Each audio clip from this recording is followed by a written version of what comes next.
Shalom, salam jumpa kembali di acara Dia Jawaban, sahabat Tirta TV yang Tuhan kasih dimanapun Anda berada.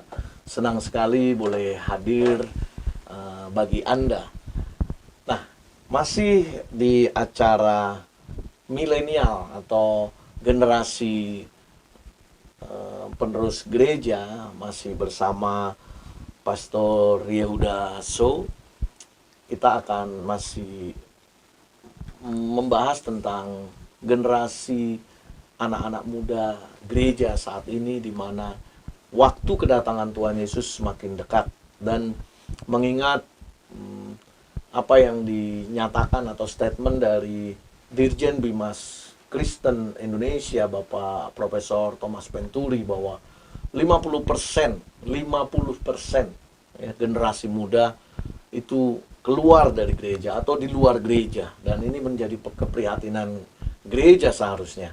Oleh sebab itu, bersyukur bersama saya sudah hadir Pastor Yehuda So, Master Teologi, Master Manajemen, yang akan memberkati kita, khususnya pemirsa, anak-anak muda, juga bagi para orang tua, bagaimana kita menjembatani energi anak-anak muda untuk hadir di gereja dengan tentu cara mereka, ya tentu ada hikmat orang tua yang mendampingi mereka.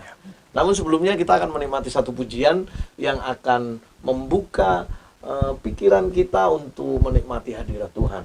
Kiranya pujian ini boleh menjadi berkat bagi saudara sekalian. Selalu turuti, selalu ikuti semua rencana dan kehendak-Mu, Bapa Surgawi.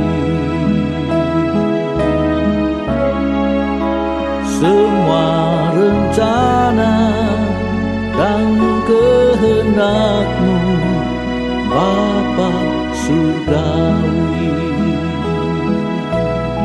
Terpujilah nama-Mu, Bapa Surgawi. Puji Tuhan, satu pujian yang sudah memberkati kita, kiranya membuka hati kita untuk menerima kebenaran firman Tuhan.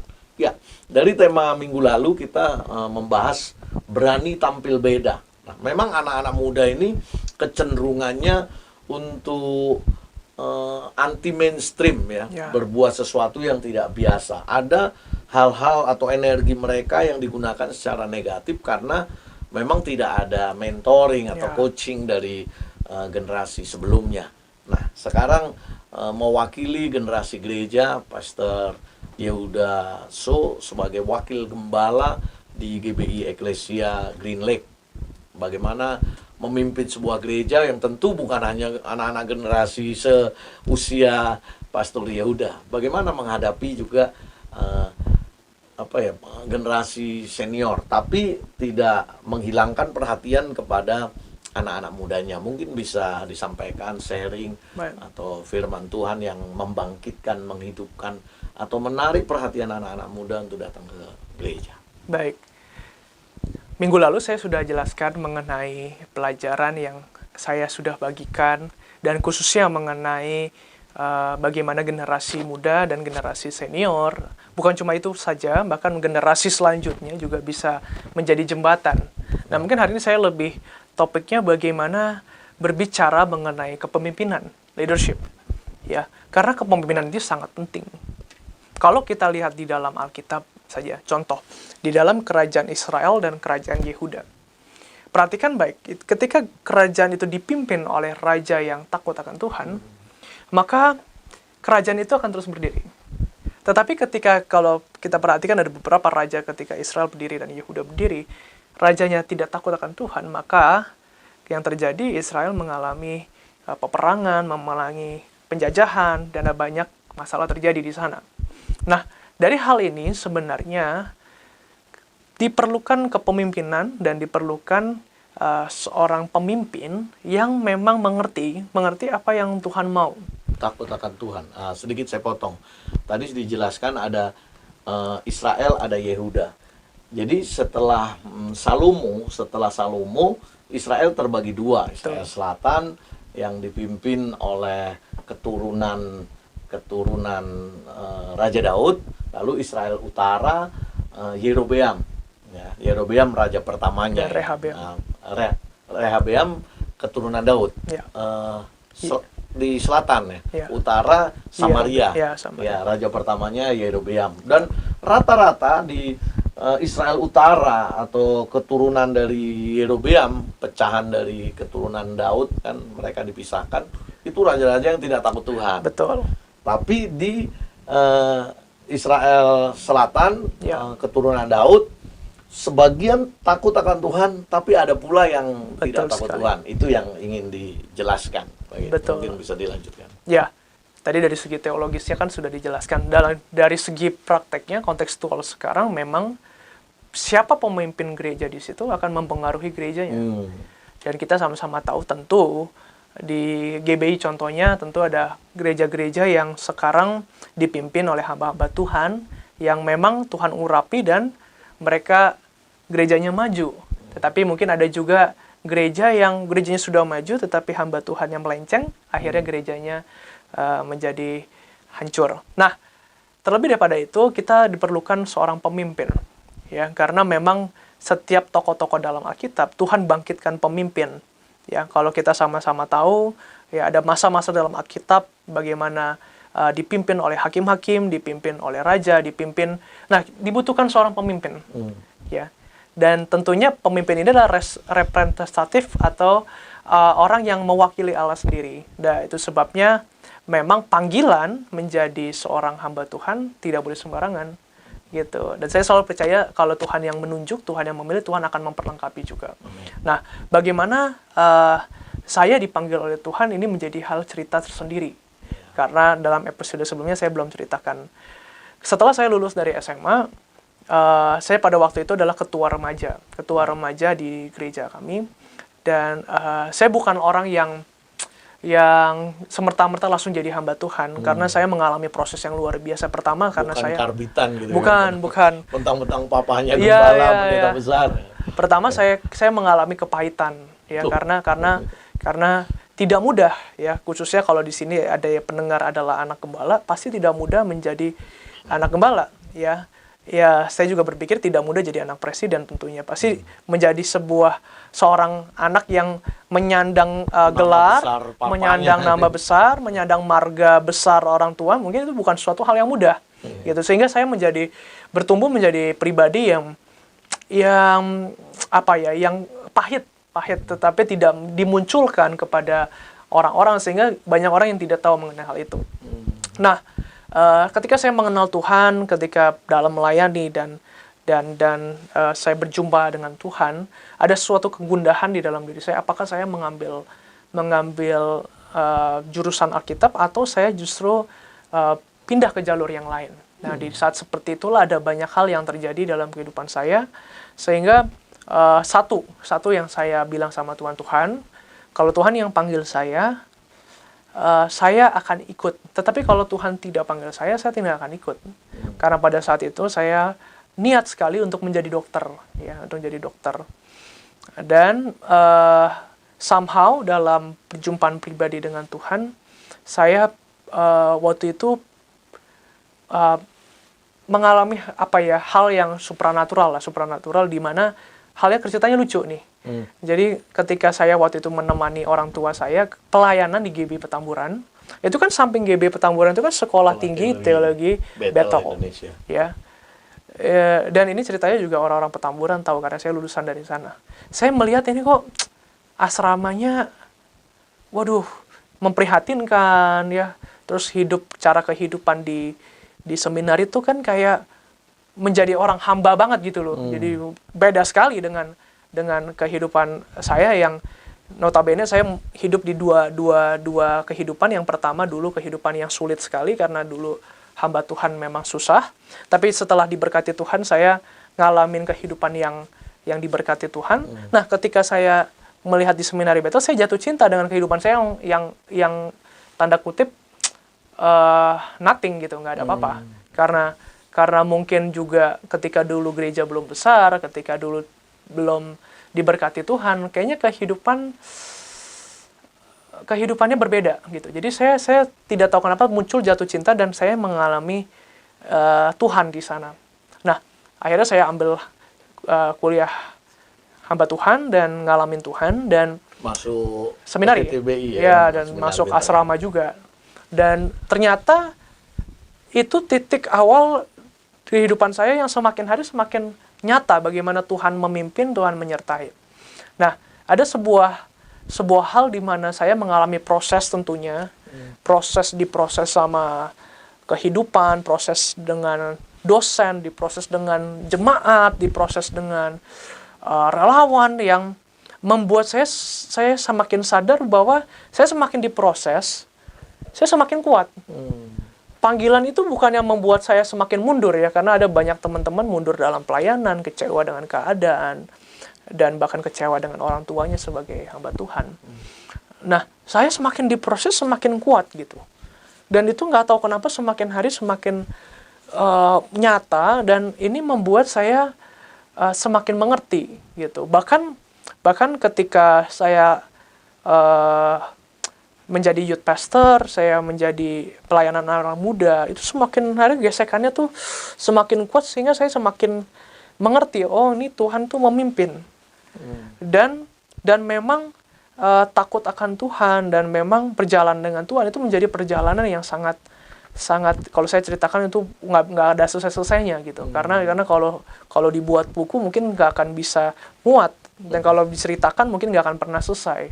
Tapi intinya adalah yang saya tahu adalah Tuhan memanggil, dan kalau Tuhan memanggil, Tuhan yang akan menyempurnakan panggilan itu. Nah, sehingga kepemimpinan saya terbentuk bukan hanya cuma melalui pengalaman dengan Tuhan, juga pengalaman dengan manusia dan pengalaman dengan sekitar, dengan gereja. Sehingga teori-teori yang saya pelajari bukan cuma menjadi teori, tetapi menjadi sesuatu kehidupan. Nah, ini yang menjadi kehidupan, ini yang berbeda gitu. Sebagai contoh, misalkan bagaimana ketika saya memimpin orang-orang yang lebih dewasa, bagaimana saya memimpin anak-anak muda, tentunya ini kedua hal yang kalau tanpa Tuhan nggak bisa gitu menurut saya gitu. Dan bagaimana sekarang gereja, puji Tuhan, sedang membangun ya di Green Lake City, dan bagaimana relawan-relawan semuanya puji Tuhannya semua mendukung, dan rasanya bukan sesuatu yang susah, tapi bukan sesuatu yang mudah, karena ketika proses itu semakin lewat semakin kuat gitu. Ada tantangan semakin kuat, lewatin ini semakin kuat. Dari yang dulu mungkin awal-awal adalah orang yang dikit-dikit, aduh Tuhan ini berat sekali, tapi sampai sekarang semakin Tuhan, ayo Tuhan sekarang kita jalan bareng, ayo Tuhan sekarang kita melewati bersama. Dan ini yang membuat saya selalu ingat dan selalu pegang di dalam Yosua 1 ayat 8 atau 9, ketika Tuhan bicara kepada Yosua, kuatkan dan teguhkanlah hatimu. Kenapa Tuhan tidak bilang sama Yosua, saya akan selesaikan masalahmu? Kenapa Tuhan bilang, kuatkan dan teguhkanlah hatimu? Karena memang Tuhan tahu di dalam Yosua ada potensi yang besar, dan Tuhan juga mau Yosua, ayo, kekuatanmu di dalam Tuhan, ketika kamu berjalan dengan Tuhan, ayo kuatkan dan teguhkanlah hatimu, engkau akan bawa bangsa Israel ini masuk ke tanah perjanjian. Jadi doanya Pastor Yehuda So ini bukan Tuhan ringankan, saya sedang melakukan pekerjaan, tapi Tuhan beri bahu yang kuat gitu, biar bisa berjalan bersama Tuhan gitu ya. Rasanya. Jadi lucu banget, ada sebuah pengalaman di mana ya, saya dengan orang yang senior di gereja, dia ngomong di depan saya, dia bilang, jadi Om ini ikut gereja karena papa kamu, bukan karena kamu. Dan saya mendengar hal itu ya, oke, ya Om, karena bagi saya itu oke lah, Tuhan Yesus saja dicaci, Tuhan Yesus dihina, ya Om, makasih. Ya Om, biar saya semakin belajar, ya memang proses ya. Tapi ada momen di mana ketemu lagi dengan itu Om ajak saya makan, itu Om bilang seperti ini, Yehuda, saya minta maaf dulu pernah bilang seperti itu. Tapi sekarang saya tahu dengan benar bahwa Tuhan memimpin. Luar Dan biasa. dan dia tahu dengan benar ada urapan Tuhan. Dan itu yang membuat saya semakin gini. Saya yakin sekali saya tidak perlu membela diri, saya tidak perlu menunjukkan diri. Saya cukup berjalan bersama dengan Tuhan dan rencana Tuhan dari awal itu semula itu akan semakin nyata. Luar biasa. Artinya Pastor Yehuda ini mendapat promosi dari Tuhan, di mana dulu jemaat yang senior memang harus diakui di bawah bayang-bayang nama besar Papa gitu sebagai pendeta yang di GBI, pendeta lumayan terkenal ya. Jadi saya percaya itu Om itu pasti karena pendeta Hengkiso bisa ikut digembalakan oleh Yehuda So. Tapi luar biasa ini kesaksiannya.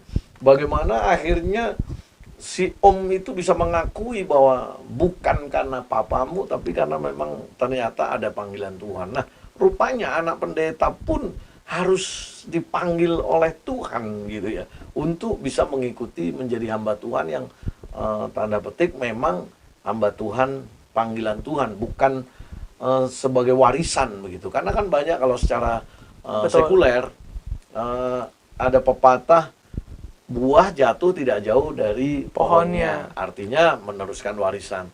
Tapi ini kesaksian Pastor Yehuda ini agak luar biasa ini. Jadi bukan karena mau, bahkan sempat pahit juga ya menjadi anak pendeta. Nah, memang mungkin saya tambahkan dikit. Jadi papa saya tuh bukan tipikal papa yang otoriter gitu. Jadi dia adalah orang demokrasi gitu ya, bebas. Kalau saya bilang papa saya tipikal orang yang gembala banget. Gembala dalam arti dia memberikan kebebasan kepada anak. Dia bukan tipikal yang kepo dengan anaknya sendiri. Enggak dipaksa dulu. Dia nggak disuruh. Dia yang kamu mesti terusin enggak.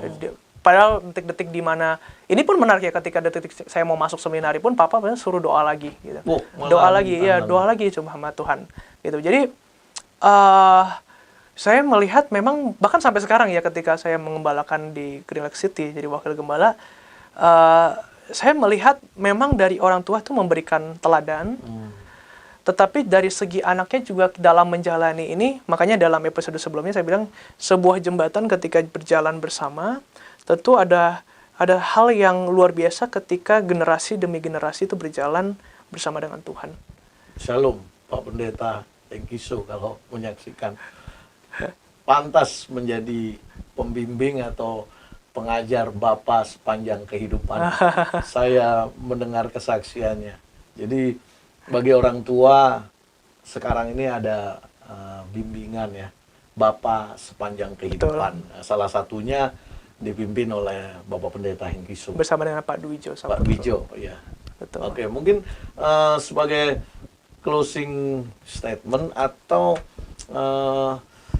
nasihat untuk generasi seusia Pastor Yehuda, atau juga ada anak-anak pendeta yang lain yang mungkin sedang bergumul akan hidupnya. So, bagaimana, apakah dia harus mengikuti jejak orang tua, atau ya mungkin memang Tuhan tidak tentukan di sana?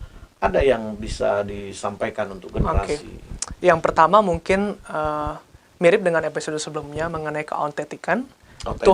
Tuhan ciptakan kamu dengan panggilan tersendiri, dan Tuhan taruh di dalam kamu pasti ada yang berbeda dari orang tua kamu. Jadilah orang yang apa adanya bersama dengan Tuhan. Ketika kamu ngalamin proses, jadilah orang yang satu Tuhan. Kalau Tuhan memilih saya, Tuhan memanggil saya, Tuhan juga akan memperlengkapi saya. Yang kedua adalah mengenai hati. Jagalah hatimu dalam segala kewaspadaan, karena di situ terpancar kehidupan. Ya, Amsal berkata seperti itu. Jangan pernah pahit dengan keadaan orang tua kita. Saya pun pernah mengalami hal itu, tapi saya bertobat. Ya, jangan pernah mengutuki gereja kita karena mereka tidak tahu apa yang mereka perbuat, kata Tuhan Yesus. Ya, jangan pernah kecewa dengan keadaan. Terus jangan pernah sombong juga sebagai status kita yang mungkin ada beberapa yang diberkati oleh Tuhan. Tetapi jagalah hati kita, jagalah keautentikan kita, sehingga kita ini menjadi hamba yang berkenan di hadapan Tuhan. Dan saya mau katakan seperti ini, dalam proses apapun, mau itu kecewa, mau itu sakit, mau itu sampai nangis, mau itu sampai kayaknya tuh sudah nggak mau kuat. ngelewatin nggak kuat gitu. Saya mau katakan Tuhan bersama dengan engkau. Dan saya melewati semuanya bersama dengan Tuhan. Kalau Tuhan yang saya sembah adalah Tuhan yang bisa membuat saya seperti saya ini, Tuhan juga yang sama bisa membuat kalian semua menjadi orang-orang yang lebih hebat, yang bakal Tuhan pakai. Dan bahkan bukan cuma itu, dan bahkan akan meneruskan generasi-generasi yang sebelumnya menjadi generasi yang luar biasa. Haleluya, puji Tuhan. 2 minggu berturut-turut kita diberkati oleh pastor muda, bukan youth pastor, tapi pastor muda yang sudah Tuhan pakai menjadi wakil gembala di GBI Eklesia Green Lake, masih di wilayah Tangerang. Terima kasih Pastor Kasih. Yehudasu, Master Teologi, Master Manajemen yang sudah memberkati pemirsa Tirta TV, khususnya acara Dia Jawaban. Jadi never give up. Apapun yang kita sedang alami, anak-anak muda. Ya, bagi orang tua, ya kita harus menyelami, harus menjembatani mereka, ya, mementori, memberi arahan tapi tidak menggurui. Jadi kita harus memberi kesempatan kepada mereka karena generasi inilah yang akan menjadi generasi berikutnya untuk mewarisi Injil Kerajaan Surga, memberitakan firman Tuhan. Nah, mungkin orang tua berpikir bahwa dia bekerja untuk anaknya. Percayalah, anak kita punya tantangan sendiri. Mereka pun akan berusaha untuk dirinya sendiri. Jadi sekarang saatnya kita menyerahkan estafet itu kepada anak-anak muda, beri kesempatan mereka, jagai mereka dengan doa-doa kita. Kiranya acara Dia Jawaban kali ini bersama Pendeta Yehuda boleh memberkati kita semua. Sampai jumpa di acara Dia Jawaban setiap Sabtu jam 8 pagi. Tuhan Yesus memberkati. Shalom. Selalu turuti, selalu ikuti semua rencana dan kehendak-Mu, Bapa Surgawi. Semua rencana dan kehendak-Mu, Bapa Surgawi. Terpujilah nama-Mu, Bapa Surgawi. Dalam hidup orang yang percaya dan kuasa-Mu